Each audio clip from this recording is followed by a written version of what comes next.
తిరుచానూరు శ్రీ పద్మావతి అమ్మవారి బ్రహ్మోత్సవాలలో చివరి రోజైన శుక్రవారం పంచమి తీర్థం ఉత్సవాన్ని పురస్కరించుకుని తిరుమల శ్రీవారి ఆలయం నుంచి సారె సమర్పించారు. ప్రతి ఏటా పంచమి తీర్థం రోజున తిరుమల నుంచి సారె తీసుకువెళ్లడం ఆనవాయితీగా వస్తుంది. ముందుగా శ్రీవారి ఆలయంలో ఉదయం 2:30 నుండి పరిమళాన్ని, నామకోపు, శ్రీచూర్ణం, కస్తూరి పసుపు, పచ్చాకు, గడ్డ కర్పూరం, గంధం పొడి, కుంకుమ, కచిలిగెడ్డ తదితర సుగంధ ద్రవ్యాలు కలగలిపిన మిశ్రమాన్ని విమాన ప్రాకారంలో ఊరేగింపు చేపట్టారు. అనంతరం శ్రీవారి వక్షస్థలం లక్ష్మీ అమ్మవారికి ఏకాంతంగా తిరుమంజనం నిర్వహించారు.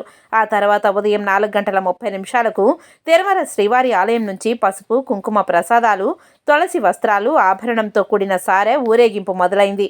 ఆలయ మహాద్వారం వద్ద సారెను టీటీడీ ఈవో శ్యామలరావు, అదనపు ఈవో సిహెచ్ వెంకయ్య చౌదరికి అందజేశారు. ఈ సారెను ఆలయ 4 మాడ వీధుల గుండా ఊరేగించిన అనంతరం కాలినడకన తిరుమల నుంచి తిరుపతిలోని అలిపిరి వద్దకు తీసుకువెళ్లారు. అక్కడి నుంచి కోమలమ్మ సత్రం, శ్రీ కోదండ రామాలయం, శ్రీ గోవిందరాజస్వామి వారి ఆలయం, లక్ష్మీపురం సర్కిల్, శిల్పారామం నుండి తిరుచానూరు పసుపు మండపం మీదుగా ఆలయం వద్దకు అమ్మవారి సారె సమర్పించారు. ఆభరణంతో కూడిన శ్రీవారి సారెను అలిపిరి వద్ద అదనపు ఈవో వెంకయ్య చౌదరి, జేఈఓ వీరబ్రహ్మంకు అందజేశారు.